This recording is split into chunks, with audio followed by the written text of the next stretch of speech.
아가, 아까 집 앞을 지나가는데 불이 꺼져 있던데 아직도 집에 안 들어왔니? 슬슬 저녁 준비해야 될 시간이잖아. 죄송해요, 어머님. 거래처와의 회의가 길어졌어요. 이제 곧 집에 도착해요. 또 회의니? 죄송해요. 제가 그래도 관리직인 입장이라서요. 고작 고졸인 주제에 왜 그리 잘난 척을 하니? 잘난 척한 게 아닌데요. 애초에 고졸한테 관리직을 시켜주는 회사도 참 이상하다, 야. 네가 그래서 밥조차 제대로 못하는 주부인 거야. 밥은 미리 해놔서 괜찮아요. 미리 해놨다고?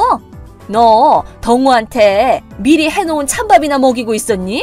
서로 늦게 귀가하는 날에는 그렇게 하고 있어요. 그리고 동호씨가 먼저 귀가하는 날에는 오히려 동호씨가 해주기도 하고요. 아니, 너 지금 무슨 말을 하는 거니? 네? 제가 뭔가 실수라도 했나요? 한 해 같은 남편을 그렇게 소홀히 대하다니 대체 그게 뭐야? 소홀하다니요? 내가 누누이 말했지? 아무리 회사를 다닌다고 해도 집안일은 아내의 몫이라고. 최선을 다하고는 있어요. 이미 동호가 밥을 하게 만들고 있는 시점에서 틀려 먹었어. 그렇게 말씀하셔도 저희는 맞벌이 부부이기도 하고 동호씨도 혼자서 가사를 다 한다는 건 힘들다는 걸 이해해주는 사람이에요. 분담해서 서로 부족한 부분을 채워나가며 가사를 나눠서 하고 있어요. 무엇보다 동호씨는 본인이 요리하는 걸 좋아해요. 뭐라고? 우리 집에서는 한 번도 주방에 가보지도 않았던 애가 그런다고? 자취를 시작한 이후로 혼자 만들어 먹으면서 요리에 취미가 생겼다고 하더라고요. 그건 그냥 일에 심취한 척 집안일을 대충대충 하는 너를 생각해서 그냥 하는 말인 거지. 그렇지는 않은 것 같은데요. 맞다니까 그러네. 애초에 나도 결혼한 이후로 동호가 태어날 때까지 3년 동안은 일했었어. 이래봬도 항상 영업 실적도 탑이었다고. 그런데도 나는 남편한테 집안일은 하나도 안 시키고 내가 다 해왔다고. 밥도 매 끼니마다 꼬박꼬박 챙겨줬고 남편 도시락까지 다 쌌어. 물론 동호를 임신한 이후로는 육아에 전념하고 싶어서 퇴사하긴 했지만 내가 퇴직할 때 중요한 인재를 잃었다면서 회사에서 엄청 붙잡고 그랬어. 네, 그건 저도 대단하다고 생각해요. 일한다고 생색내려면 나처럼 일이든 집안일이든 완벽하게 하고 나서 해라. 저는 생색내려고 한 적이 없는데요. 태도에서 뻔뻔하게 나오잖아. 그런가요? 하여튼 너는 예전에 나를 좀 본받으렴. 그것도 못할 것 같으면 그냥 일 때려치우고. 아가야, 드디어 내가 하는 말을 듣기로 마음먹은 거구나. 안녕하세요, 어머님. 그게 무슨 말씀이세요? 일 그만둔 거지? 네? 하긴 고졸은 네가 일을 해봤자 얼마나 대단한 일을 하겠다고. 아니요, 아직도 일하고 있는데요. 어머? 그럼 왜 요새 계속 낮에도 집에 있는 거니? 거의 한 달 동안 주차장에 차가 계속 있길래 나는 또 당연히 퇴사한 줄 알았지. 회사가 재택근무를 도입했거든요. 재택근무? 아, 집에서도 회사 일을 할 수 있게끔 한다는 그거? 네, 반년 정도 전에 영업부에서 다른 부서로 이동을 했는데 이 부서가 회사 내에서 가장 먼저 재택근무를 도입해서 저도 그 방침에 따르는 중이에요. 그럼 그 말은 즉 다 죽어가는 부서에 쓸모도 없는 직원들만 모아놓았다는 그런 얘긴가 보네? 네? 영업은 회사 내에서 가장 핵심이 되는 부서잖니. 그런 부서에서 쫓겨난 걸 보면 네 인사평가가 얼마나 낮은지를 단번에 알 수 있잖아. 딱히 그런 건 아닌데요. 그래도 이제 커리어 우먼이라고 생색낼 수준은 아니라는 것도 알게 됐을 테니까 집에 있는 거면 일보다는 집안일 위주로 움직이렴. 어머님, 왜? 제가 이동한 부서는 사장 직속 부서예요. 뭐? 사장 직속? 저는 영업부에서는 팀장으로 일하고 있었지만 뭐? 네가 팀장이라고? 이동하면서 과장으로 승진하게 됐어요. 승진? 과장? 네. 말도 안 돼. 고졸인 네가 그것도 30대 초반에 그 정도로 빨리 승진을 하다니. 어머님은 제 학력만으로 모든 것을 판단하시는 것 같은데 업무에 필요한 자격증을 취득해서 부서에 도움이 되려고 노력하는 모습을 회사가 인정해준 결과가 지금의 저예요. 그렇기 때문에 다 죽어가는 부서와는 아무 상관없는 위치에 있다는 것만은 확실하게 말씀드릴 수 있어요. 어머님, 방금 제가 일하는 방에 들어오셨죠? 방에 있던 노트북은 어디에 두신 거예요? 왜 그리 호들갑을 떨고 그러니? 당연하죠. 대체 어떻게 집에 들어오신 거예요? 어머, 얘 좀 봐. 내가 들어갔단 친구가 어딨어? 화상회의 중이었던 동료들이 알려줬어요. 어? 화상회의? 마이크를 잠깐 꺼두느라 금방 눈치채지는 못했다고 하는데 데스크톱으로 화상회의 중이었거든요. 제가 역으로 가기 위해 잠깐 자리를 비운 20여 분 동안 작업실에 있던 노트북을 어머님이 가져가신 것을 다들 목격했다고요. 뭐? 분명 저희 집 도어록 번호를 알고 계셨던 거겠죠. 하여튼 노트북은 돌려주세요. 나 아니라니까 그러네. 목격자가 있다고 말씀드렸잖아요. 돌려주세요. 고작 노트북 한 대 가지고 왜 그러니?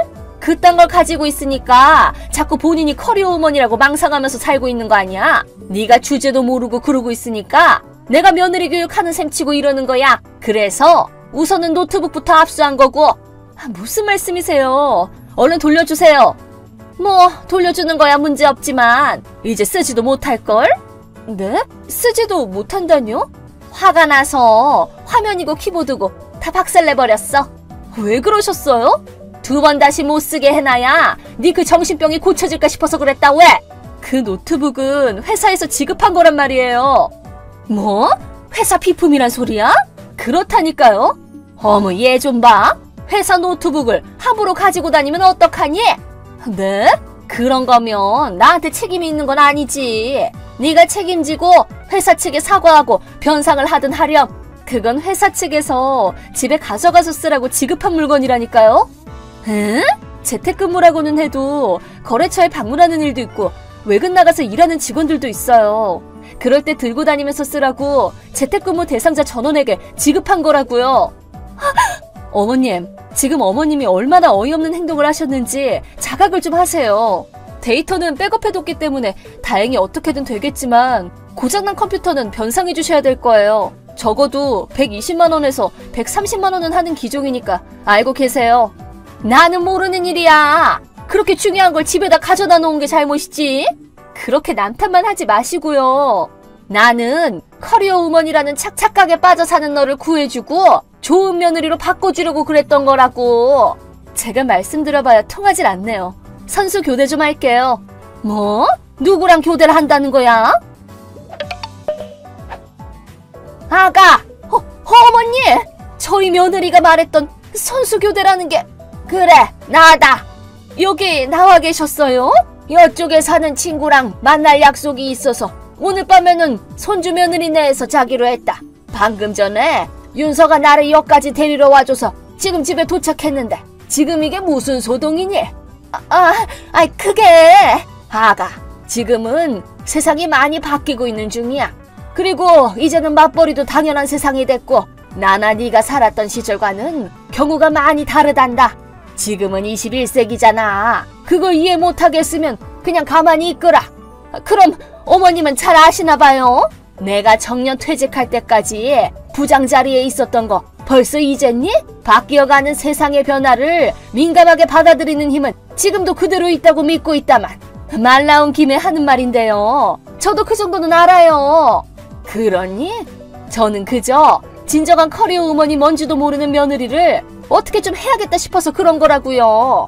그래? 진정한 커리어우먼 말이니? 그럼 뭐 네가 회사 다니던 시절에는 커리어우먼이었니? 그렇죠. 어머님은 잘 모르시겠지만 저도 꽤 잘나가는 영업사원이었어요. 그래? 영업인데도 계약을 하나도 못 따내서 사무보조 일을 떠맡게 되었는데 심지어 전화응대도 똑바로 못하고 그저 할 줄 아는 거라고는 차랑 커피 타오는 게 다여서 어려운 사무일은 후배한테 다 떠넘긴 우리 며느리가 잘 나가는 영업사원이었다고? 그런 네가 회사 다니던 시절에도 전업주부가 된 후로도 매 끼니마다 냉동식품에 시장에서 대충 사온 반찬에 사실은 지금까지도 제대로 된 요리 하나를 못한다는 사실을 나는 다 알고 있는데 아니 어머님, 그걸 어떻게 하세요? 네 후배 직원 중에 영이라고 기억나니? 영이요? 그 아이가 내 친구의 딸이거든. 1년 전 정도였나? 대화를 나누다가 너랑 영희가 같은 부서의 선후배 관계였다는 걸 알게 되었는데 영희가 그 당시 일을 떠올리면서 엄청 화를 내더라고. 네 욕을 그냥 한 바가지를 하더라. 말도 안 돼. 뭐 대강 그럴 줄 알고는 있었지만 말이야. 네? 냉동식품에 시장에서 파는 반찬 얘기는 이미 동호아범이랑 동호한테 들어서 다 알고 있었거든. 아니, 그이랑 동호라니. 너는 잘 숨겨왔다고 생각하겠지만 그 둘은 다 알고 있더라. 쓸데없이 자존심만 세서 괜히 심기 건드렸다가 피만 볼까 싶어서 조용히 있었다더라고. 즉 만천하가 다 아는 사실이다 이 말이야. 아니, 커리어 우먼을 논하고 싶으면 윤서처럼 업무에 도움이 되는 자격증을 하나라도 따고 나서 하지 그랬니? 어머님, 뭐 네 버릇을 그냥 그대로 내버려둔 주변 사람들도 떳떳할 건 없지만 며느리 회사에 민폐를 줘가면서까지 괴롭히는 건 선 넘는 짓이야. 아니, 어머님, 지금 내가 거기로 갈 테니까 뒤늦게라도 시집살이에 대해서 대화를 좀 나눠보자꾸나. 네?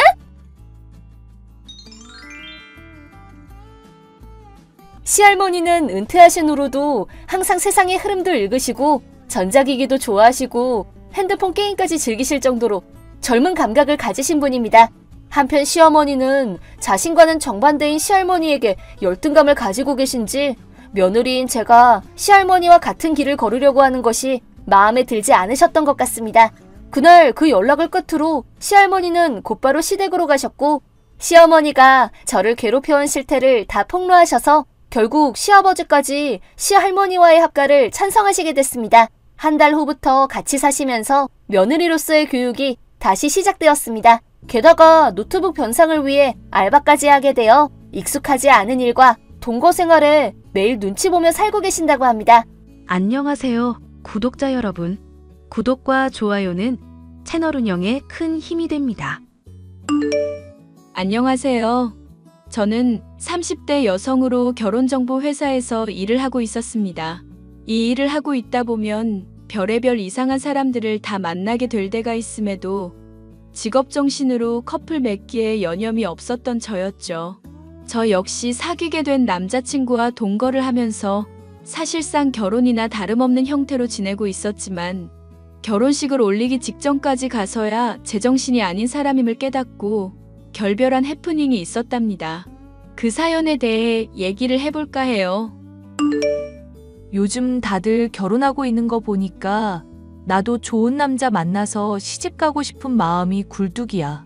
어디 좋은 남자 있으면 소개 좀 시켜주라, 현영아.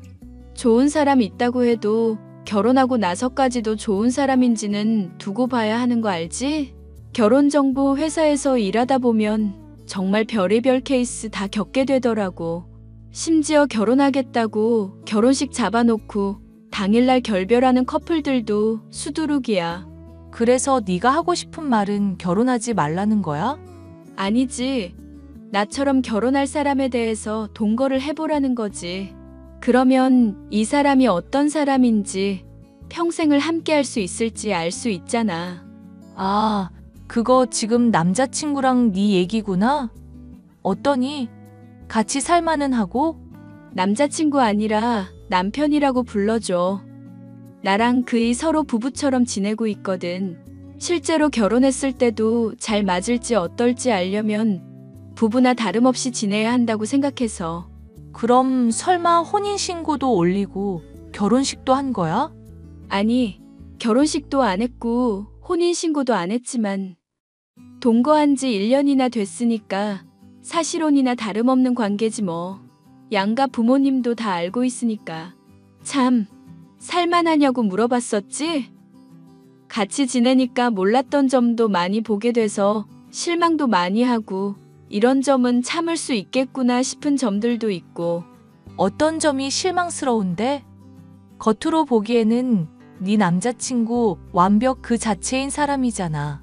운동해서 몸 좋지. 공부 잘해서 좋은 기업 다니지. 부모님한테도 잘하지. 심지어 그쪽 부모님들도 너한테 잘 대해주고 있으시다며? 표면적인 부분만 보면야 그렇기는 한데 아직은 나랑 안 맞는 부분들이 많더라. 예를 들어 자기 이야기를 잘 안 한다고 해야 하나? 나한테 좀 남자다운 모습을 많이 보이려고 하는 것 같고 속내를 잘 털어놓지도 않아서 그게 좀 싫어. 너 내 앞에서 지금 남자친구 자랑하니? 그게 단점이면 세상 사람 중에 단점 없는 사람 없겠다, 얘. 너한테 말 안 하고 혼자 감당하려고 하는 거고 배려해주는 거라고 생각할 수도 있잖아. 아, 그리고 피망 같은 거 꼭 걸러 먹는 거? 피자 먹을 때 피망 있는 부분은 꼭 뱉어서 남기더라고. 자랑하는 거 맞네. 야, 친구가 옆구리 시리다는데 남자친구. 아니, 남편 자랑질이니? 너 진짜 나중에 나한테 혼난다? 계집애. 그러니까 너도 얼른 남자친구를 사귀든지 결혼을 하든지 하라고. 대신 동거해보는 것도 괜찮으니까 추천을 한다. 이 얘기야. 친구에게 동거의 장점에 대해서 언급을 해줬었던 저였지만 사실 저 역시도 처음에는 이런 방식으로 서로를 알아간다는 것에 대한 거부감이 많았었죠. 생활 방식부터 가치관까지 차이가 많은 사람인데 함께 지내다 보면 마찰도 많을 거라 생각을 했었고요. 하지만 결혼 생활을 하고 나서 견딜 수 없을 정도의 차이가 있다는 걸 아는 것보다 미리 그런 게 있음을 알아보는 게 낫지 않겠냐는 남편의 말에 수긍을 했었던 저였습니다. 당신 또 피망 남겨놨었더라?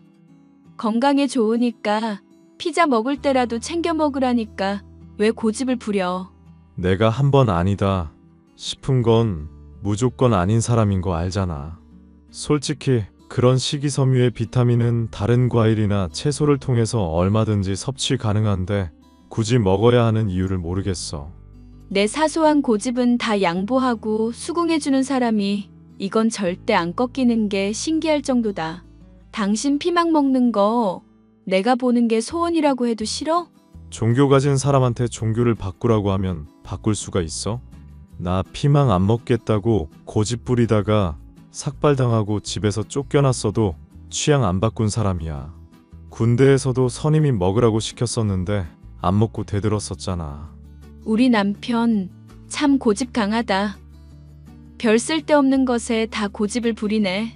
결혼식 하기 싫다고 고집 부리던 거야. 그렇다 쳐도 이건 좀 깨는 거 알지? 에이, 그것 외에는 울 여보한테 다 맞춰주고 있잖아. 그렇게 생각하면 오히려 고집이 강한 게 아니라 배려심이 가득한 거라고 봐야지. 가령 나는 치약 같은 거 짤 때 밑부분부터 짜는 게 좋은데 당신은 그냥 아무렇게나 쓰는 게 좋다며. 결혼정보 회사 일로도 정신없고 신경 쓸 거 많은데 일상까지 빡빡한 거 싫으니까. 내가 이렇게 이유 말하니까 금방 납득해 주더라. 그렇지? 내가 깐깐한 사람이 아니라니까. 오히려 깐깐하기로는 유학 갔다가 이제 귀국하는 내 누나 쪽이 훨씬 심하지. 아, 그 누나분. 당신이 나랑 동거한다고 했을 때 반대한다고 하셨던. 막상 누나도 내 얼굴 보고 나면 고집 꺾일 때 많은데 한 번 아니다 싶으면 고집을 많이 부리거든. 아빠한테 이거 다 물려받은 건가 봐. 엄마야 서로 다르니까 뭐 엄마 쪽에서 물려받은 건 아닐 테고. 당신 가끔은 나랑 좀 결이 달라서 되게 신기한 사람인 거 알지? 보통은 이복남매라는 거 되게 편하게 얘기하기보다는 감추거나 할 텐데. 이복남매가 뭐 어때서? 중학교 때부터 쭉 알고 지냈었던 사이라 실제 친남매나 다름없어. 여느 남매처럼 사이좋게 같이 생일 축하도 해주고 각자 애인이 어떻니 저떻니 하면서 평가도 해주고. 여느 남매들이 다 당신처럼 친하게 지내고 그러지 않거든? 기준점을 이상하게 잡은 거 아니야? 하여튼 누나도 좋은 사람이니까 당신 보면 꼭 마음에 들어 할 거야.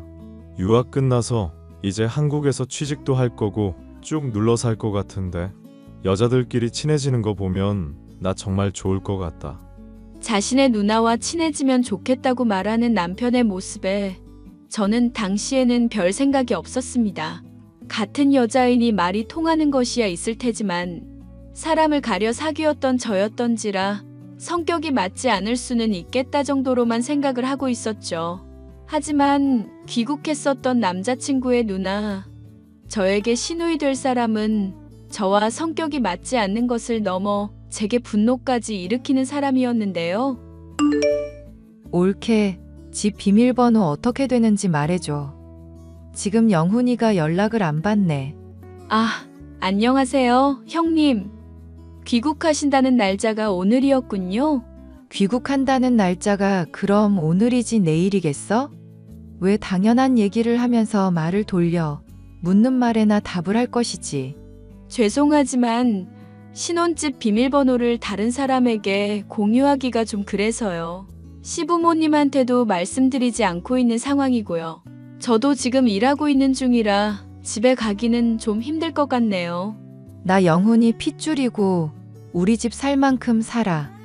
설마 하니 내가 옳게 집 뒤적거리고 털어가기라도 할 것 같아서 그래? 잔말 말고 비밀번호나 불러달라니까?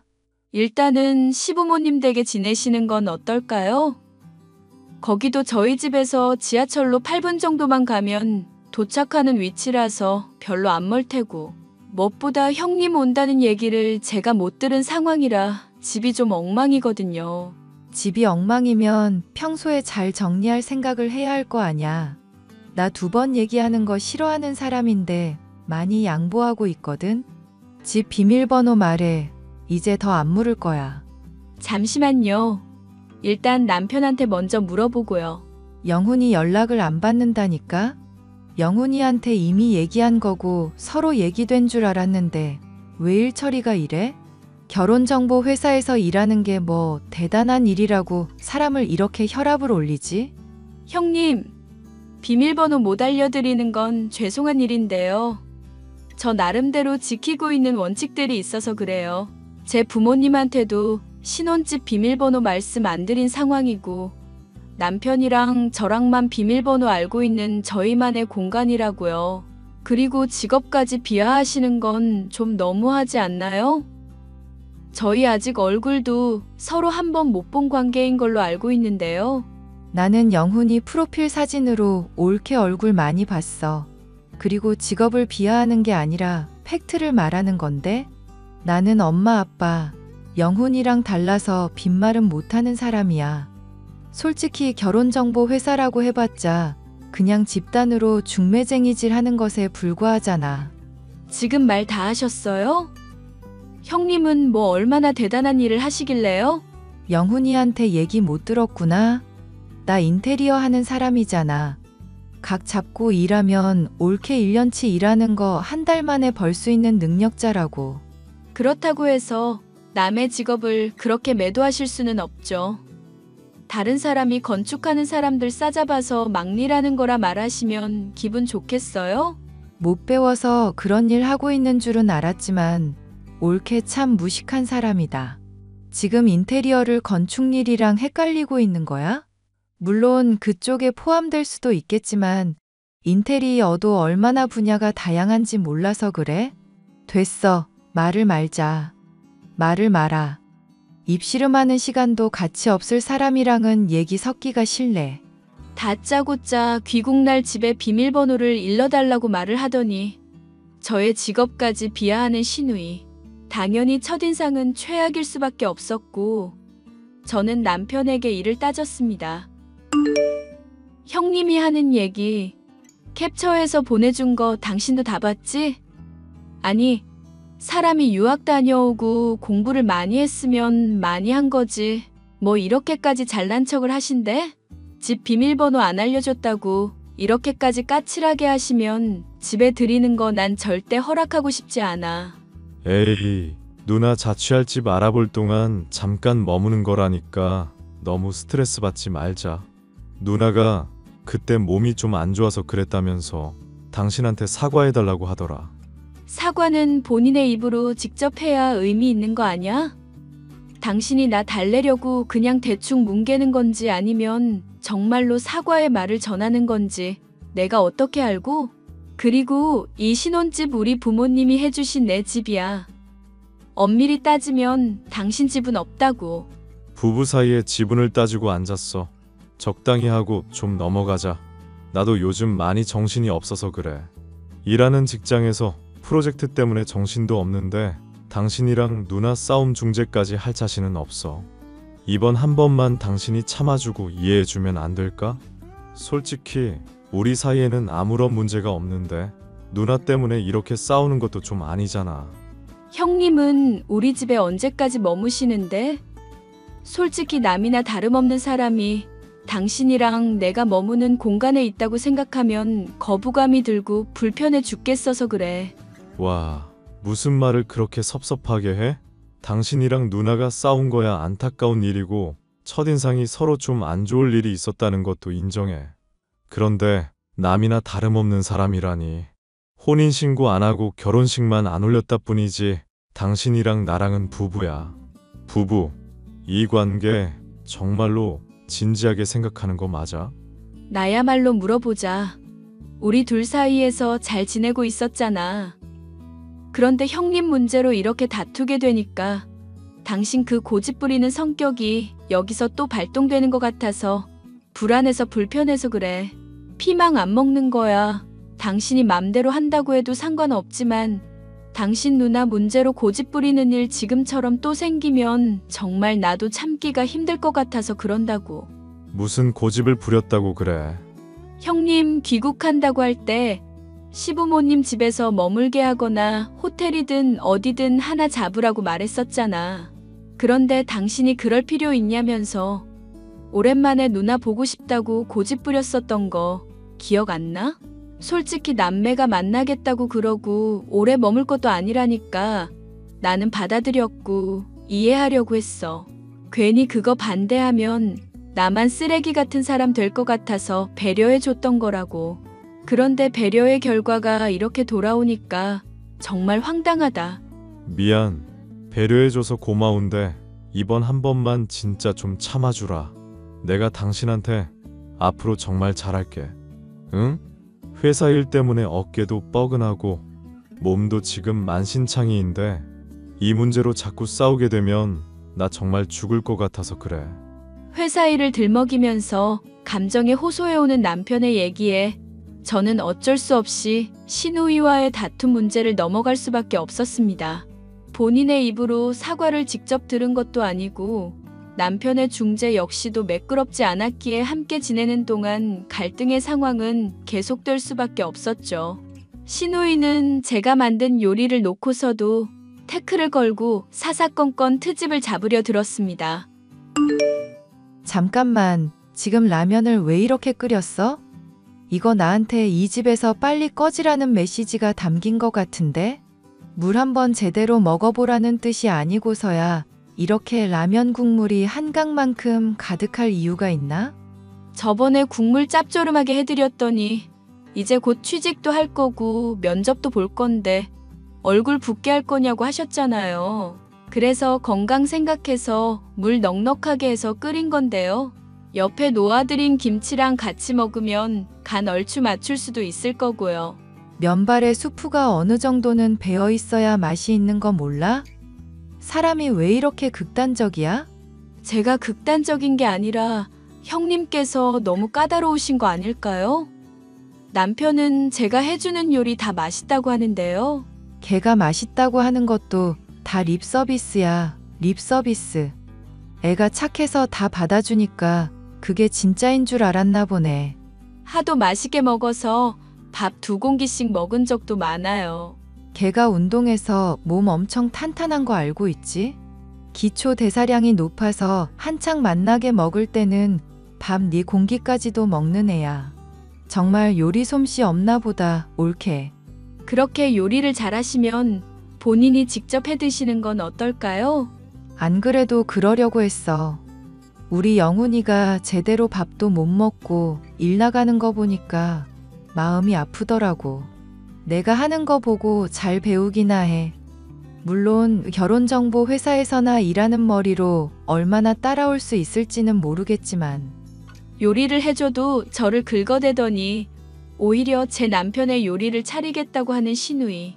해봤자 얼마나 하겠나 싶어서 가만히 지켜보고 있었는데 반찬을 써는 것부터 간을 맞추는 것까지 어느 것 하나 요리를 잘하는 느낌이 하나도 들지 않았습니다.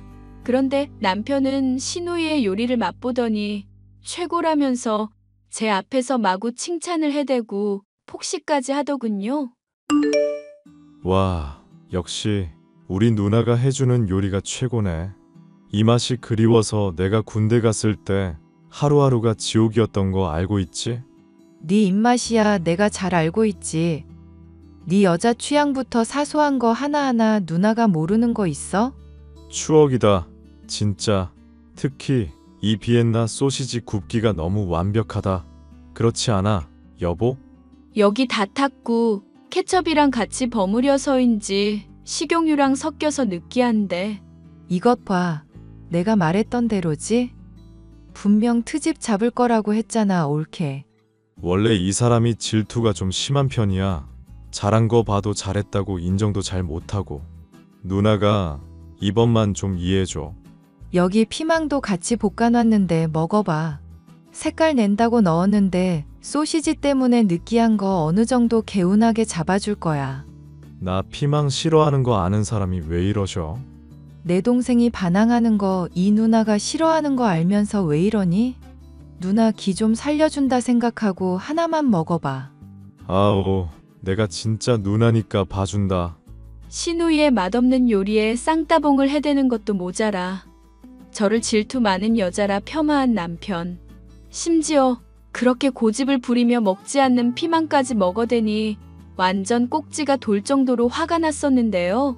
이 문제를 가지고 따졌더니 남편은 오히려 무슨 문제가 있냐는 식으로 뻔뻔하게 나왔습니다. 난 당신 생각해서 애쓴 건데 반응이 왜 이래? 날 생각해서 애를 쓴 거라고? 형님 앞에서 나 질투심 많고 속 좁은 여자로 만들고 인정도 못하는 머저리로 만들었잖아. 그게 나 생각해서 애쓴 거니?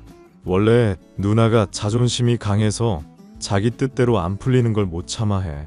그래서 그런 거니까 당신이 이해를 좀 해줘. 정신 차려. 당신 나랑 부부인 거지. 당신 누나랑 부부관계인 거 아니잖아.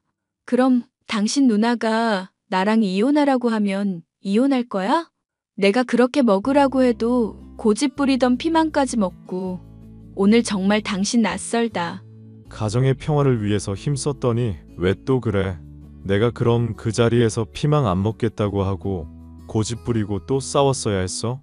누나도 그렇고 나도 그렇고 20대 후반 나이인데 반찬 먹니 안 먹니 그런 문제로 싸웠어야 했냐고. 당신 이제 보니까 완전히 시스터 콤플렉스구나. 내가 일하면서 누나 바라기인 사람들 여러 봤는데 당신만큼 지독한 사람 못 봤어. 아, 적당히 하자. 내가 제일 사랑하는 사람은 박현영, 당신 하나뿐이라니까. 몇 년 동안 얼굴도 제대로 못 본 누나랑 잠깐 지내는데 좀 살갑게 해주려는 것뿐이야. 솔직히 당신이랑 동거하고 지내면서 왜 굳이 결혼식을 해야 하나 그런 생각을 했었거든. 그런데 당신이랑 막상 지내보니까 왜 그렇게 하는 건지 조금은 이해가 가네. 결혼식 때 사람들 앞에서 평생 함께 하겠다고 약속하고 그런 준비를 하는 과정이 결국 성의인 거거든. 상대를 위해서 내가 어디까지 노력할 수 있는 사람이라는 걸 보여주는 최소한의 성의. 그런데 당신은 그런 게 없는 것 같아. 누나를 위해서는 피망 얼마든지 먹어줄 수 있지만 나 위해서는 그런 거 절대 양보 안 하는 사람이잖아. 아, 진짜 얘기가 왜 그렇게까지 번지냐? 나는 허례허식 싫어하는 사람이라 그렇다고 말했잖아. 솔직히 양가 부모님도 서로 아는 사이고 사실혼이나 다름없고 나도 회사 사람들한테 당신이 와이프라고 하고 다녀. 이런 상황에서 굳이 결혼식을 올리자는 거야? 나는 이제 당신이 무슨 말을 한다고 해도 못 믿겠어. 당신 누나 당장 시부모님 집으로 보내든지 하라고. 솔직히 말해서 누나가 지금 집에 들어가지 못하는 사정이 있어서 그래. 그 사정이 뭔데? 아니다. 궁금하지도 않으니까 그냥 끝내자. 알겠어. 그럼 이렇게 하자. 결혼식 올리기로. 그렇게 하면 내가 누나보다 당신 더 사랑한다는 거 믿을 수 있겠어? 진짜야? 나랑 결혼식 올리겠다고? 언제는 절대 안 할 거라고 고집 부리더니. 나도 당신 위해서 고집 꺾을 수 있는 사람이라는 거 보여주고 싶어서 그래. 대신 최대한 빠르게 적당한 가격으로 알아보는 거다. 생각해보니 당신 결혼정보 회사 직원인데 이쪽으로는 나보다 훨씬 더 빠삭하겠네. 당신 믿고 맡겨도 되겠지? 좋아. 믿고 맡겨도. 오랫동안 동거를 해왔고 양가 부모님에게 인정도 받은지라 이미 부부나 다름없다고 생각해왔던 남편과의 관계. 혼인신고도 없이 지내왔던 사람과 새삼 결혼식을 올리게 될 상황에 처하고 보니 이게 바로 평생을 함께할 사람과 맺어진다는 결혼의 진짜 의미이구나 싶었는데요. 결혼식과 관련해서 이런저런 준비도 하고 날짜도 남편에게 알려주는 등 분주하던 저는 일찍 퇴근한 어느 날 평생 동안 잊지 못할 만큼 충격적인 장면을 보고야 말았습니다. 휴일을 맞아 침대에서 자고 있던 남편의 옆에 시누이가 알몸으로 누워있더군요. 경악한 저는 비명을 질렀고 한바탕 난리가 난 이후에 저는 남편과 시누이의 해명을 들을 수 있었습니다. 누나가 외국에서 오랫동안 생활하면서 옷 벗고 자는 걸 즐기다 보니까 그랬던 거야. 설마 하니 남매 사이에 뭐 있기라도 했다고 생각하는 건 아니지? 아무리 외국에 살아도 그렇지. 옷 벗고 자는 걸 즐긴다는 건 또 뭔 소리야. 나는 피부가 예민해서 뭐 걸치고 자면 숨을 못 쉬고 불편해서 그래. 그래서 이불 한 자락만 두고 알몸으로 자는 편이거든. 옳게. 공부만 못한 줄 알았더니 이런 쪽으로도 영 둔하다? 아무리 그래도 피가 안 섞인 남매끼리 한 침대에 누워 자는 건 아니죠. 더군다나 알몸으로 누워있다니. 이게 말이나 되는 소리예요? 다 큰 남녀가 그러고 있다고 하면 사람들이 뭔 생각을 하겠어요? 역겹다고 할걸요? 나랑 동생이 서로 떳떳한데 뭐가 문제될 거 있어? 오히려 아무런 문제 없이 친한 남매 사이를 이상한 시선으로 보는 올케의 상상력이 역겨운 건 아니고. 뭐? 지금 말 다 하셨어요? 자, 별것도 아닌 문제로 서로 또 다투고 그러지 말자. 누나도 억울해서 그런 거니까 당신도 이해해주고. 내가 제일 좋아하고 사랑하는 건 당신인 거 알잖아. 남편이 절 사랑한다고 말할 때 시누이의 표정이 셀쭉해지는 걸 보니 저는 이 결혼을 지속해도 될지에 대한 의문이 생겼습니다. 이 문제에 대해서 시누이가 있을 때라면 제대로 결론이 나지 않을 것 같았기에 저는 남편의 이야기를 들어보기로 결심을 했습니다. 만약 이어진 해명이 제 마음에 들지 않을 경우 아예 결별을 해야겠다고 생각도 하고 있었는데요. 시누이 쪽을 진정시킨 남편이 얼마 안 있어 한 얘기가 아주 걸작이었죠. 와, 누나가 억울하다는 거 달래느라 식겁했네. 내가 당신 편드는 게 서운한지 울고 불고 난리도 아냐. 나도 울고 싶은 심정이야. 당신이랑 시누이분 정상이 아닌 거 알고 있지? 에이, 남매끼리 친한 거 가지고 왜 또 그래. 서로 처음에 생겼던 오해가 아직 덜 풀려서 그러는 것 같은데. 내가 떠올린 해결책 듣고 한번 해보는 건 어떨까? 보나 마나 헛소리일 것 같지만 한번 드러나 보자. 당신이 우리 결혼식 날짜 잡은 거 알려줬잖아. 보니까 우리 결혼식 날이 누나 생일이기도 하더라고. 그래서? 우리 누나 버질로드 가운데 딱 세워두고 꽃다발을 한 나름 안겨다 주는 거지. 그런 특별한 이벤트, 로맨틱한 거에 껌뻑 죽는 게 우리 누나거든. 당신도 누나한테 점수 따고 좋지. 와, 너무 좋다. 당신이 이해해줘서 고마워. 나도 결혼식으로 본격적으로 돈 깨지기 전에 빨리 말해줘서 고마워. 이거 완전 미친놈이랑 결혼할 뻔했네. 뭐? 미친놈? 당신 지금 나한테 하는 소리야? 한 번뿐인 결혼식 버질로드에 지 누나 세워놓자는 게 미친놈이지. 그럼 멀쩡한 놈이냐? 너가 침대에서 알몸인 누나랑 뒹굴고 있는 거 본 마당에 이 말 듣고도 넘어가면 내가 미친년이겠지만 누나랑 친해서 그런 것뿐이고 별 의미는 없는 거잖아. 결혼은 당신이랑 하는 건데 왜 이해를 못해? 나 당신 남편이야. 남편. 남편 같은 소리 하고 있네. 너랑 나랑 혼인신고를 했니? 결혼식을 올렸니? 너처럼 고집불통의 시스터 콤플렉스 가득한 인간이랑 내가 결혼을 할 것 같아? 다 필요 없으니까 당장 네 짐 챙겨서 이 집에서 나가. 진정 좀 해. 우리 부부잖아. 그리고 이 야밤에 다짜고짜 나가라니. 부부 아니라고. 당장 네 누나랑 안 꺼지면 주거침입으로 신고할 거니까 그렇게 알아. 꺼져. 저는 야밤에 남편과 시누이, 아니 막장 남매를 밖으로 쫓아냈습니다. 남의 말을 듣지 않는 고집불통에 상식도 없는 인간들과 같은 공간에 더는 머물기가 싫었죠. 저와 결별한 이후로 전 남편은 시누이의 집에 들어갔었는데 사실 유학을 가서 인테리어 공부를 한 게 아니라 외국 여행을 돌아다니면서 놀러만 다녔다는 진실을 털어놓더군요. 그런 시누이의 비밀을 감추고 보호해주기 위해 제 심기를 거슬렀던 게 미안하다고 얘기해왔지만 그렇게까지 본인의 누나를 끔찍하게 아낀다는 사실이 오히려 더 징그럽게 느껴졌었죠. 저는 니들 인생 알아서 잘 살라고 말하고는 아예 차단을 해버렸답니다. 저의 부모님은 좋은 인생 경험을 했다며 위로를 해주시고 있네요.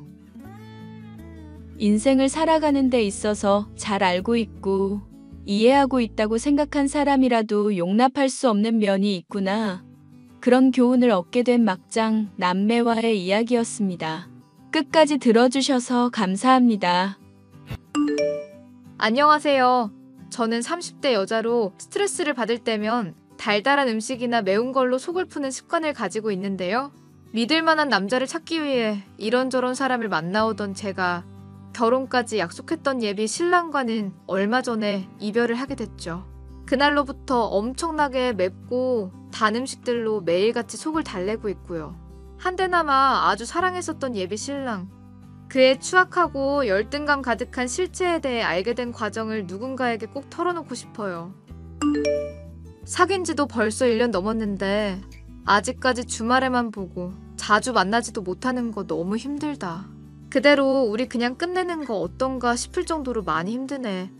원래 몸이 멀어지면 마음도 멀어진다고 하던데 나는 안 그럴 거라고 생각했거든. 야, 그게 다 사랑이 부족해서 그런가? 정신 똑바로 차리고 그냥 주말에 볼 때 바짝바짝 제대로 데이트 즐기면 되는 거지 뭐가 문제야? 데이트할 때마다 데이트 비용 다 내가 지불하고 있잖아. 나도 아르바이트 하면서 사느라 빠듯한 형편인데 너무한 거 아니야? 게다가 어머님께서 나한테 보험 들라고 하도 권유를 하시는 바람에 사망 보험도 들었잖아. 솔직히 어머님께서 어느 정도는 부담해주고 계시다지만 매달 40만 원씩 넣는 거 부담된다고. 설마 너 엄마가 보험 설계사 일한다고 무시하는 거야? 아니면은 그깟 돈 좀 있다고 나 무시하는 거야?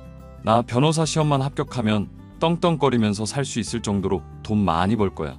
너 하나쯤은 충분히 호강시켜줄 수 있을 정도로 돈 많이 벌 거라고. 내가 언제 무시한다고 그랬어? 그리고 솔직히 말해서 나도 데이트할 때마다 아쉬운 소리 하고 싶지 않아. 그런데 무조건 오후 4시에서 저녁 8시 사이에만 봐야 된다는 그 규칙 도저히 납득이 안 가서 그래. 1년 넘도록 주말에 4시간씩만 보는 관계 나도 이제는 힘들다고 지쳤어. 이때까지 관계 잘 유지해 오다가 갑자기 왜 이러는데? 그리고 너는 방치형 스타일이라며. 연애할 때 서로 각자 시간 보내면서 자기 개발하는 거 좋아한다고 말해놓고 말 바꾸는 거야? 아니면 나한테 거짓말했어? 나도 이제 나이 30살 됐고 결혼 정년기라며 정년기와 주변 사람들은 다들 결혼이다, 아이다 하면서 행복한 생활 꿈꾸고 있는데 불안정한 상황이니까 마음이 힘들어서 그렇지. 게다가 엄마 건강도 신경이 쓰이고 엄마 뇌출혈 때문에 수술하고 나신 다음부터는 걷는 것도 불편해 하시고 혼자 밖에 돌아다니시는 것도 불편해.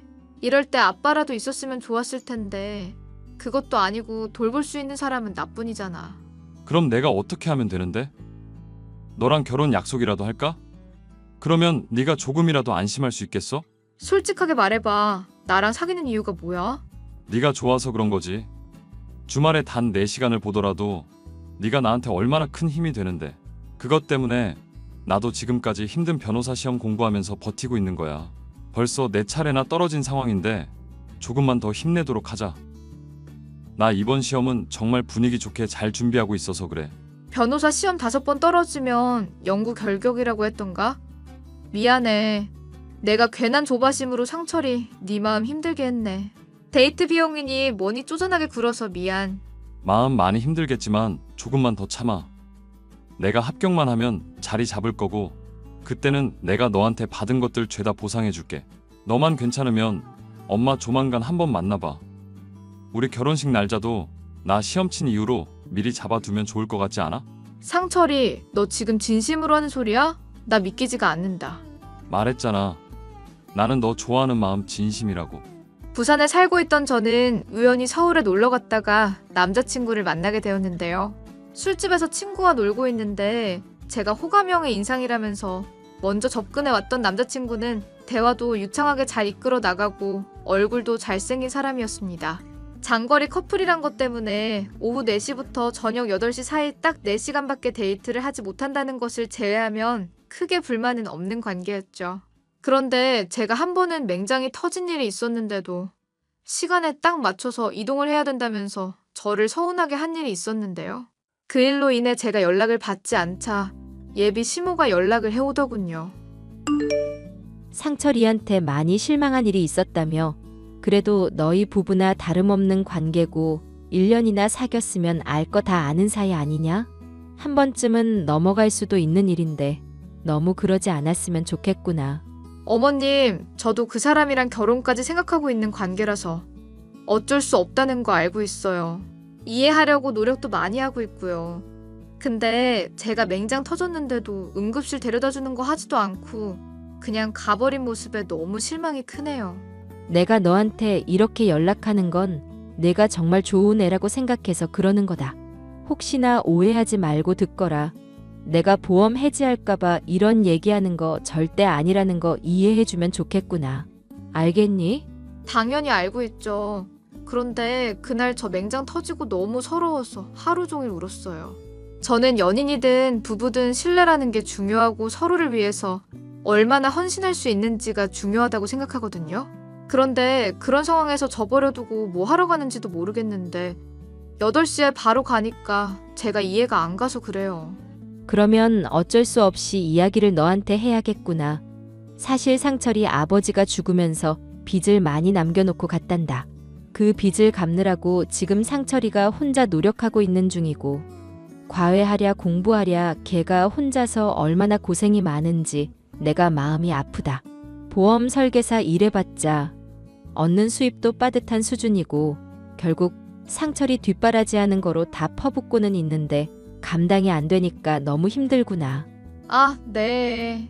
내가 또 가끔씩 친구들이랑 화투 치는 걸 즐기는데 그게 또 빠지니까 중독이 되더라고. 이걸 끊고 상철이를 내가 도와줘야 하는데 이게 중독이라는 게 참 무섭더구나. 어휴, 너는 도박 같은 거 안 하지? 안 하죠. 그런데 어머님, 상철 씨가 과외를 하고 있다고요? 저는 그런 얘기 한 번도 못 들어봤는데요. 상철이 자존심에 그런 이야기하기가 쉽지가 않겠지. 이 어미한테도 가야 한다는 거 숨기고 지 아범이 갖고 있던 뚝심 있는 애가 상철이다. 그러니까 내가 조금만 이해해 주렴. 과외 때까지 한 번도 늦은 적 없고 절대 늦지 않겠다는 조건으로 까다로운 집에서 공부 가르치고 있는 거라고 하더라. 네 마음 서운하게 된 거 내가 정말 미안하다. 내가 대신 사과하도록 하마. 다 상철이를 내가 잘못 가르친 탓이야. 아니요. 그런 사정이 있는 줄 알았으면 저도 당연히 이해하죠. 다만 저는 그런 상황을 저한테 미리 얘기 안 했다는 게 서운할 뿐이네요. 이제라도 사정 알았으니까 충분히 이해했고 앞으로 제가 더 이해하고 배려하려고 노력할게요. 저한테 이런 이야기하기 힘드셨을 텐데 말씀해 주셔서 너무나도 감사합니다. 예비 시모에게 이제는 예비 신랑이 된 남자친구가 저를 서운하게 한 일에 대해서 토로를 하고 났더니 마음이 조금은 풀리더라고요.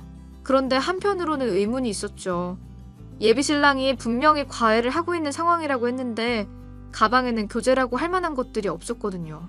사귀는 도중에 가방에 무언가를 넣거나 뺄 일이 있어서 자주 그 안에 든 것들을 보긴 했었는데 과외를 한다기에는 너무나도 개인적인 물건들이 많았었던 상황이었죠. 저는 어쩌면 예비 신랑에게 비밀이 있는 것은 아닌가 생각하게 되었답니다. 저는 예비 신랑을 추궁해 보았죠. 어머님이 나한테 얘기해 주신 건데 말이야. 상철이 네가 과외를 하고 있다고 그러더라고. 그동안 왜 나한테는 이야기 안 했어? 경제적으로 힘들면 내가 어느 정도 도움 줄 수도 있다고 했잖아. 됐어. 네가 나한테 데이트 비용 대주고 맛있는 거 사 먹으라고 돈 주는 것만으로도 충분히 고마운데 뭘. 오히려 그런 걱정까지 하게 만들어서 내가 미안하다. 그런데 궁금한 게 있어서 말이야. 지금 과외한다는 게 어떤 종류의 과외야? 수능 과외하는 거야? 뭐 그거며 논술이며 이것저것 가르치고는 있지. 그런데 과외한다는 사람이 교재 같은 거 하나도 없던데? 고등학교 3학년 가르친다는 이야기야? 고등학교 3학년인 건 맞는데 교재가 없는 건 당연하지. 그냥 그 집에다가 내가 교재를 두고 다니니까 따로 뭐 준비하고 자시고 할 것도 없어. 어느 정도 레벨이 있는 애를 가르치는 거라서 잘 안 된다 싶은 부분만 콕콕 맞춤식으로 짚어주면 그만이거든. 시간 대비 벌이가 좋아서 예전부터 하고 있었던 일이고 너한테 괜히 얘기했다가는 돈 문제로 신경 쓰이게 될 것 같아서 그랬어. 이해하지? 그리고 납득했지? 솔직히 말해서 머리로는 이해가 가는데 마음으로는 다 납득한 게 아니야. 왜냐하면 나 맹장 터졌는데도 두고 갔었던 거잖아. 그런 상황에서 내가 이 사람이랑 결혼을 하면 잘 지낼 수 있을까 하는 의문이 들더라고. 내가 정말 아플 때 옆에 있어 주고 지켜주고 돌봐줘야 할 사람이 바쁜 일이 있다고 휙 가버리지 않을까 생각하니까 왠지 마음이 식는 기분이었어. 원래 부부 사이에서도 맞춰가면서 산다고 하잖아. 이런 모습 보여서 너한테 실망 준 거는 정말 미안하게 생각하고 있거든? 그런데 우리 지금 중요한 시기잖아. 나 변호사 시험 꼭 합격해야 되는 상황이고 떨어지게 되면 미래고 뭐고 없는 상황이야. 너도 알지? 알기는 아는데 그렇게까지 할 필요가 있었을까? 그냥 서운한 마음이 드는 거야. 우리 둘 다 형편 쪼들리는 상황이잖아. 그러니까 이 상황 벗어나려면 노력하는 수밖에 없는 거야. 서운한 마음이 있겠지만 이제 풀자. 이해해 줄 거라고 믿어. 저는 사실 예비 신랑에게 말하지 않았지만 부잣집 딸이었습니다. 아버지가 오랫동안 사업을 해오셨던 입장이었고 그것을 정리하면서 막대한 유산을 남겼던 덕분에 건물 역시도 엄마와 함께 가지고 있었는데요. 엄마의 건강이 좋지 않아서 제가 대부분의 건물을 관리하게 되면서 경제적으로는 여유로운 상황이었지만 예비 신랑에게 변호사 시험에 반드시 합격해야 한다는 위기감이 필요할 것 같아서 저는 그것을 이야기하지 않고 있었죠. 그런데 변호사 시험 공부를 해야 될 시간이 필요함에도 불구하고 과외 때문에 시간을 낭비한다는 것을 알게 되자 이대로 가만히 있어서는 안 되겠다는 생각이 들었습니다. 과외를 한다는 사실이 믿기지 않아서기도 했지만 과외에 얼마나 많은 시간이 쓰이는지 알고 싶은 마음에 저는 남자친구를 몰래 따라갔죠. 그런데 저는 정말이지 크게 놀라고 말았습니다. 남자친구는 호스트바에서 여자 손님들을 접대하는 일을 하고 있더군요. 상철이, 너 지금 뭐 하는 거야? 과외한다더니 지금 여자들 상대로 술이랑 웃음 팔고 있었니? 기가 막히다 정말. 나한테 이때까지 거짓말해 왔었던 거야? 잠깐만. 일단 나가서 이야기하자.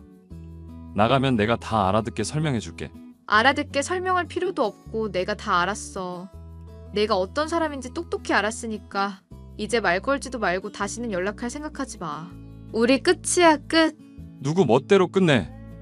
내가 하는 이야기 좀 들어달라고. 뭔데, 뭘 숨기고 있었는지 일단 다 정직하게 얘기해. 그러면 용서해 줄 거야? 그거 들어도 너를 용서할지 말지는 내가 장담은 못해. 일단 다 이야기나 하라고. 내가 지금 술이 좀 많이 취해 있으니까 논리 정연하게 이야기를 못할 수도 있어. 그런데 정말로 거짓 하나 없이 정직하게 말하자면 학비 충당이며 공부하는데 들어가는 돈 때문에 어쩔 수 없이 일하는 거야. 시간 대비 가장 고수익이고 과외에 비해서 준비할 것도 적은 편이니까 내 나름대로 만족하고 있어. 그게 다야? 돈 때문에 이런 일을 할 거면 차라리 나한테 이야기를 하지 그랬어? 네 사정도 그렇게 좋지 않은 거 내가 알고 있는데 어떻게 그래? 어머님도 뇌출혈 수술하시고 거동도 많이 불편한 상황이라며 내가 너한테 짐을 짊어지게 만들고 어떻게 속이 편할 수 있겠어? 차라리 내가 혼자 감당하고 나 혼자 힘들고 말지. 우리 곧 결혼할 사이야. 곧 부부 되면 서로 힘든 것들 나누고 좋은 것들도 함께 해야 되는 사이가 되는 거라고. 그런데 이런 비밀이 있어서 되겠어? 이야기를 들어보니까 내가 생각이 많이 짧았던 것 같다. 미안하다. 나는 이 일 절대로 그냥 넘어갈 마음 없어. 네가 나 기만하고 거짓말하면서 이때까지 천연덕스럽게 굴어왔다는 게 더 기가 막혀. 내가 알던 내가 아닌 것 같고 낯설게 느껴질 지경이라고. 현아야, 내가 하는 이야기 들어봐. 사실은 너한테 말 못하는 일이 있는데 나한테 많은 빚이 있어서 그래. 아빠 빚 갚으려면 나 더 열심히 일해야 되고 나중을 대비해서라도 돈 많이 모아둬야 되는 상황이야. 시간이 부족한 상황에서 그래도 너 만나면서 데이트도 하고 좋은 관계 유지하려고 노력하고 있었잖아. 그랬다는 거는 너한테 그 귀중한 시간과 돈을 할애하면서라도 너와의 관계 꼭 유지하고 싶었다는 뜻인 거야. 내가 이 세상에서 제일 소중한 사람이 너라는 거 몇 번이나 말해야 알겠어? 그래도 내가 사랑하는 사람이 이런 일 하면서 돈 버는 거 보고 싶지 않아. 적어도 변호사 시험 합격할 때까지는 내가 뒷바라지 해줄 테니까 걱정하지 말고 그냥 공부만 몰두해. 알겠어? 정말로 그렇게까지 해주겠다는 이야기야? 여자가 한 입으로 두 말 하겠어? 됐으니까 돈 걱정은 이제 하지 말라고. 다달이 나가는 대출이자며 공부 비용이며 나한테 얼마인지 다 털어놓고 당분간은 나한테 도움받아. 내가 비록 아르바이트 하면서 돈 버는 형편이지만 그래도 내 남자 힘들게 하고 싶진 않다고. 그리고 이런 일 하고 여자들에게 웃음 파는 거 시키고 싶지도 않고. 무슨 말인지 이해해? 고마워. 그럼 데이트 시간은 앞으로 4시부터 8시까지로 제한 안 두고 편하게 해도 될 것 같아. 그리고 뒷바라지라는 말은 남자로서 좀 창피하네. 빌려주는 걸로 하자.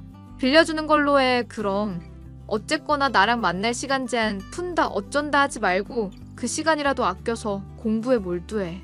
이렇게 시간 낭비할 때가 아니고 무조건 붙겠다는 생각으로 죽어도 상관없다는 각오로 공부에만 몰두하라고. 무슨 뜻인지 알겠지? 진짜 고마워. 현아, 넌 진짜 내가 꼭 호강시켜줄게. 예비 신랑의 간곡한 호소와 안타까운 사정 때문에 저는 결국 용서를 해주는 것은 물론 시험을 치를 때까지 뒷바라지도 해주겠다고 약속을 하게 되었습니다. 사실 뒷바라지를 해준다고 말은 했었지만 건물주이던 저에게는 그렇게까지 어려운 일은 아니었죠.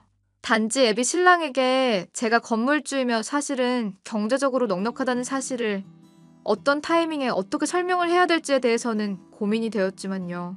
그런데 모든 게 원활하게 풀릴 것 같던 예비 신랑과의 관계는 또 이상한 방향으로 꼬이기 시작하더군요. 상철이, 너 지금 이거 뭐야? SNS 계정은 언제 바꿨어? 여자들이 올린 게시물에 하트도 잔뜩 찍혀있네? 뭐야? 남의 계정을 왜 함부로 봐? 남의 계정을 함부로 본 게 아니라 네가 내 태블릿 사용한다고 로그인 해뒀었는데 그게 안 풀렸던 것뿐이야. 남의 계정 운운하기 전에 지금 이거나 빨리 해명해봐. 결혼식 날짜까지 잡은 마당에 다른 여자한테 눈 돌아갈 여유가 있니? 변호사 시험 이번에 떨어지게 되면 이때까지 공부해왔던 거 다 날아가는데도 이럴 여유가 있냐고. 머리 식힌다고 잠깐 그랬던 것뿐이야. 왜 갑자기 또 스트레스를 주고 그래? 컴퓨터도 오랫동안 가동되면 CPU며 그래픽 카드며 여러 올라가니까 쿨러를 작동시켜야 되는 거잖아? 마찬가지로 나도 공부하는 과정에서 머리가 너무 열이 올라서 식히느라 그런 거라고. 지금 그걸 변명이라고 하니? 너 무슨 대학생인 것처럼 그러는데 정신 차려. 지금 벌써 변호사 시험 5회째고 이번에 떨어지게 되면 정말 다 끝장나는 거야. 긴장감을 가지란 이야기야. 아니, 긴장감이고 뭐고 나는 이제 실망했어. 에이, 왜 이래? 나 이번에는 정말로 네가 많이 도와줘서 합격할 것 같다니까? 그런데 그냥 머리 식힌다고 정말로 게시물에다가 그냥 좋아요 눌렀던 것뿐이야. 스타일 좋은 사람들이 있길래 나랑 너 나중에 결혼하게 되면 돈 벌어서 그런 옷들도 사주려고 생각했던 거라고. 변명도 참 그지 같다. 변호사 된다더니 결론을 그거밖에 못 내니? 원래 사랑 앞에서는 바보가 된다잖아. 나도 그래서 지금 머리가 잘 안 돌아가나 봐. 기가 막혀서 정말 앞으로는 절대 이런 모습 보이지 마. 당장 SNS 계정도 탈퇴하고. 알겠어? 내가 왜 그렇게 해야 되는데? 나는 떳떳하고 다른 여자한테 연락한다던가 바람 피운다던가 그런 거 없어. 그냥 정말로 스트레스 받아서 연예인들 동영상 보듯이 그냥 이것저것 돌아다니면서 좋아요 누른 것뿐이라니까? 그 좋아요도 심지어 나중에 너한테 좋은 옷 사주고 싶어서 기록 차원으로 눌러놓은 건데? 결혼할 남자 말을 못 믿겠다는 뜻이야? 그렇게밖에 해석이 안 되네? 뻔뻔하다 뻔뻔해. 나 빈정상했으니까 네가 무슨 잘못했는지 알아차리고 싹싹 빌기까지는 연락 절대 할 생각하지 마. 알겠어? 야, 또 왜 이래? 나 시험고시야. 그때까지만 좀 참으라잖아. 그것도 힘들어? 이번 한 번만 넘어가니까 그런 줄 알아. 나중에 나 서운하게 한 거 다 돌려받을 거니까 그렇게 알고. 그래. 내가 너 호강시켜준다고 했잖아. 자꾸 나 힘들게 하면 마음 바뀔 수 있으니까 앞으로 잘하고 시험 치르고 나면 결혼식 날도 얼마 안 남았는데 그때까지만 좀 멘탈 관리하게 도와주라. 5번째 시험에 탈락하게 되면 영영 변호사 시험을 볼 자격 자체가 사라지는 상황임에도 불구하고 예비 신랑은 자신만만한 태도를 보이고 있더군요. 시험을 치르고 난 뒤엔 본인이 채점을 나름대로 해보았다고 하는데 100% 합격이라면서 만족스러운 모습을 비추고 있었던지라 합격에 대한 불안감은 들지 않았어요. 그런데 거만한 태도를 보이며 사람 자체가 말이며 행동이 180도 달라진 것이 걱정이었죠. 근데 이런 걱정은 사소한 것으로 느껴질 정도로 정말로 큰일이 생기고 말았습니다. 결혼식을 앞두고 엄마가 돌아가신 일이 생긴 것이었는데요. 예비 시모와 예비 신랑과 함께 식사를 하고 있던 중 그런 소식을 듣고야 말았답니다. 뭐? 예비 장모님이 죽었다고? 지금 전화 받았다는 게 그 소식이야? 엄마 갑자기 또 뇌출혈이 재발되는 바람에 병원 실려갔다가 그대로 숨 거두셨어. 내가 계속 옆에 붙어 있었어야 됐는데 그러질 못했던 게. 아니, 나 지금 이럴 때가 아니야. 엄마 보러 당장 가야겠어. 그게 또 그렇게 부정적으로 생각할 일은 아니지 않니? 지금 무슨 말씀을 하시는 거예요, 어머님? 엄마가 지금 돌아가셨다고요. 저 지금 당장 이동해야 되는 상황인데 무슨 말씀을 하시는 거냐고요. 원래 사람이 나이 들면 들수록 몸 거동도 힘들고 결국 살아있는 거 자체가 고통이다. 그럴 바에는 그냥 빨리 죽고 빨리 하늘나라 가는 게 이득이지 않겠냐 그런 뜻이지. 그리고 그만하면 호상 아니겠냐. 뇌출혈이면 아픈 것도 그렇게까지는 오래 못 느끼지 않았을까? 지금 대체 무슨 소리를 하시는지 모르겠네요. 저는 그냥 못 들은 걸로 할게요. 엄마 말 하나 틀린 거 없지. 예비 장모님께서 우리한테 결혼식 선물 크게 주신 셈 아냐? 그래서 보험금은 얼마나 나온대? 다달이 수십만 원씩 부은 상황이니까 꽤 나오지 않나? 너희들 집 장만하고 혼수 장만하는데 큰 도움이 되겠구나. 아무리 술을 마셨어도 그렇지 다들 말씀이 너무 하시네요.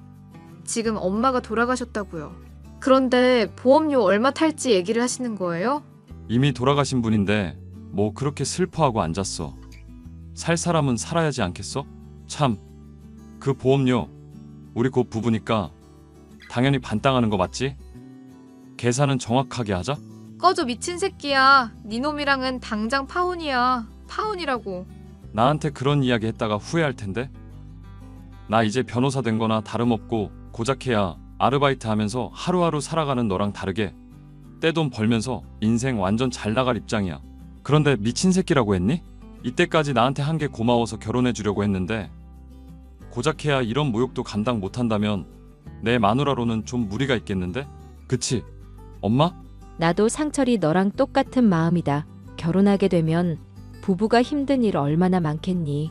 서로가 모난 부분들 깎으면서 살아야 될 텐데 고작해야 이런 것도 못 참고 쌍욕을 해대는 년. 나도 며느리로 들이기 싫다. 꺼지려면 얼마든지 꺼지라고 하거라. 나도 댁들 같은 인간 말종들이랑 같은 가족 되고 싶은 마음 없어요. 나는 혼자 장례 치를 테니까 절대 따라오지도 말고 괜한 헛소리 더 이상 보탤 생각도 절대 하지 마세요. 그리고 나보고 아르바이트나 하면서 하루하루 살아간다고 했니? 나 건물주야. 건물주라서 이때까지 너 도우면서도 한마디 안 할 수 있었던 거라고. 너 건 건물주라는 게 지금 대체 무슨 말 하는 거니? 엄마도 참. 얘 지금 허세 부리는 거잖아. 말도 안 되는 헛소리에 놀아날 생각 없고. 난 이제 변호사로서 떵떵거리며 잘 살 생각이니까 그렇게 알아. 그동안 내가 빌렸던 돈은 내일 갚을 거니까 그렇게 알고. 그걸로 조의금이라고 치면 되겠다. 그동안 고마웠다. 예비 신랑 아니 추악한 본질을 감추고 있었던 쓰레기는 저에게 그동안 받았었던 돈을 갚았고 그것으로 완전히 인연은 정리되고 말았습니다. 근데 장례식을 치른 지 얼마 지나지 않아서 그놈이 제게 또다시 연락을 취해오더군요. 현아야, 나 문득 네가 생각이 나네. 우리 좋았었는데 내가 그날 술이 좀 과했었어서 실수를 했던 것 같아. 엄마도 많이 미안하다고 하더라. 알겠으니까 입 닥치고 있어. 미안하다는 말조차도 너 같은 인간 쓰레기한테는 사치니까. 장례식은 잘 치렀어? 내가 어머님 장례식에 꼭 들렀어야 했는데 말이야.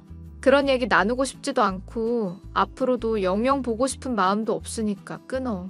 내가 전화 조만간 바꿀 거니까 연락해도 소용없을 거고. 현아야, 내가 그러면 딱 1분만 설명할 수 있는 기회를 줘. 사실 나 변호사 시험 떨어지고 말았어. 네가 그렇게 슬퍼하고 어머님이 돌아가셨다는 이야기하니까 마음이 너무 아프더라. 그래서 많이 영향을 받았나 봐. 너 술 마셨니? 내가 시험 친 건 엄마가 돌아가시기 전인데 합격 못한 거랑 대체 무슨 상관이 있다는 건데? 사람 기분을 풀어주려고 할 거면 어느 정도 말이 되게 해야지. 알겠어. 이거는 솔직히 변명이었던 거 인정할게. 그리고 나 지금 술에 취해 있는 것도 맞기는 맞아. 그런데 정말로 술김에 하는 이야기가 아니라 이거는 진심으로 하는 말이야. 취중진담이라는 말도 있잖아. 나 네가 건물주라는 거 이제는 확실히 믿게 됐고 알게도 됐어. 그러니까 나 정말로 머슴처럼 부려도 좋고 개같이 써도 좋으니까 제발 나 다시 받아주면 안 될까? 나 네가 없으면 정말 안 되는 남자인가 봐. 내가 없으면은 안 되는 남자인 게 아니라 너는 그냥 안 되는 남자야. 이제라도 주제를 좀 제대로 파악했으면 좋겠다. 그리고 다시 연락하지 말고 끊어. 잠깐만 기다려봐. 알고 보니까 엄마가 지금 도박 때문에 빚이 어마어마하게 쌓였더라고. 내가 아빠 빚까지는 어떻게든 해결해 보려고 했는데 엄마까지는 이제는 정말 감당이 안 되는 상황이야. 나 그동안 로스쿨 다니면서 학비 된다고 정말 열심히 살았던 거 알잖아. 대출까지 해가면서 몇 년 날린 상황인데 아무것도 건진 게 없다고. 근데 네가 날 버리면 안 되지. 너 돈 벌고 싶으면 호스트바에 가서 벌어. 그리고 네 말 맞다나 대출에 부모 빚에. 이제는 변호사까지도 합격할 가능성 없어지는데 내가 왜 너를 건사해야 되는데? 합격했다 싶으니까 사람 면전에서 모욕 주고 엄마 죽은 거 같고 사망 보험금 들먹인 너를 내가 왜 용서해야 될까? 미안해, 현아야. 내가 정말 할 말이 없다. 그런데 네가 한 번만 용서해주면 내가 정말 새 사람 될게. 응? 꺼져. 너 같은 폐기물은 재활용도 안 되니까 그냥 상대 안 하는 게 답이야. 꼬인 인생 알아서 잘 살아봐. 지복을지가 걷어차는 그런 운 없는 인간이랑 말도 더 이상 섞고 싶지가 않네. 이젠 끊고 차단할게. 현아야, 나 너 사랑한다고. 내가 정말 잘할 거라고. 저는 그렇게 한때나마 결혼을 꿈꿨었던 남자와의 관계를 완전히 정리하게 되었답니다. 그동안 날린 시간을 제외하면 그렇게까지 손해본 것은 없다고 할 수 있지만 인간 자체에 회의감이 들 정도로 받은 상처가 너무 컸어. 매운 음식과 단 음식으로 속을 달래고 있는 요즘이네요. 엄마까지 돌아가신 마당에 저와 함께할 사람이 없어서 많이 외로운 요즘이지만 주변에 좋은 사람들이 달래주고 위로해주고 있어서 조금씩이나마 회복해 가고 있답니다. 사연 마지막까지 들어주셔서 너무나도 감사합니다.